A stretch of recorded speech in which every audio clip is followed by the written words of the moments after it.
Hey y'all, Melissa here with you today, and I am wearing one example of today's project while I have another one on the table. If you'd like to make your own, check out the link below and also linked here for all the details on how to get the pattern, and then I'll meet you back at the camera to show you how to sew this up. So this pattern doesn't have a whole lot of pieces. Here's what you should have to make it. You should have a front and a back, each cut on the fold, 2 armbands and a neckband, and that's it. You would need your basic sewing supplies and make sure you're sewing with a stretch stitch. So our first step is going to be to take the front and the back, place them right sides together, and then we are going to sew across the shoulder seams. Okay, you probably noticed on the sewing that I sewed each of the shoulder straps with a string in between. So we're going to clip that out, and then we are going to work on the neckline here. So we want to add the band to the neckline. In order to do that, we first need to mark the quarter points on the neckline. So I'm going to fold it in half, matching those shoulder seams, and mark the center front and the center back.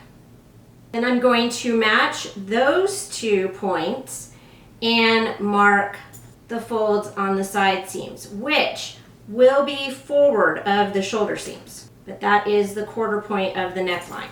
Then I need to take my neckband, need to fold it in half, right sides together, and I need to stitch those short ends together. Once I've done that, I will have a loop that looks like this, and we want to mark the center front, so that's just when you fold the loop where the fold is. Then match that center front mark to the seam and mark the side quarter points. Next, right sides together, we want to match that neckband up with the quarter points on the neckline. That center back seam will get matched to this pin. And then I'm going to take this to the sewing machine, and I'm going to stretch my neckband in between those pins so that the neckband is flat onto the neckline.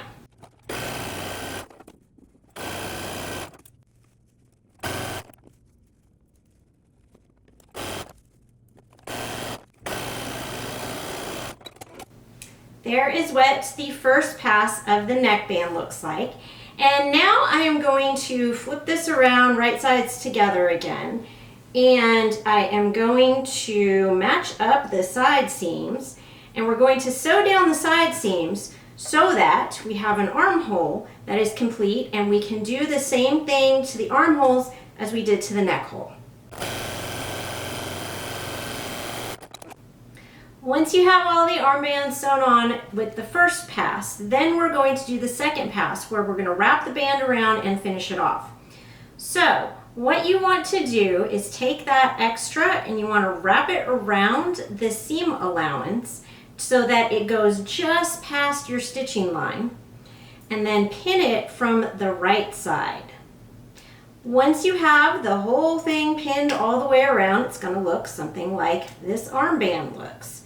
And then what I want to do is I'm going to put it in the sewing machine to stitch, and I'm going to use a zigzag stitch. I am using a stitch that is 3 millimeters wide and 2.5 millimeters long. And I want to set it so that my needle hits on each side of this seam line here. When you do that and you stitch all the way around, this is what the finished band will look like. So part of the stitching is landing on the shirt, part is on the band, and then on the inside you can see how that finishes right along that edge.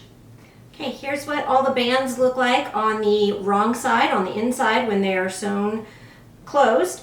And now all that is left to do is fold up the hem and then go ahead and use a stretch stitch to hem around the bottom.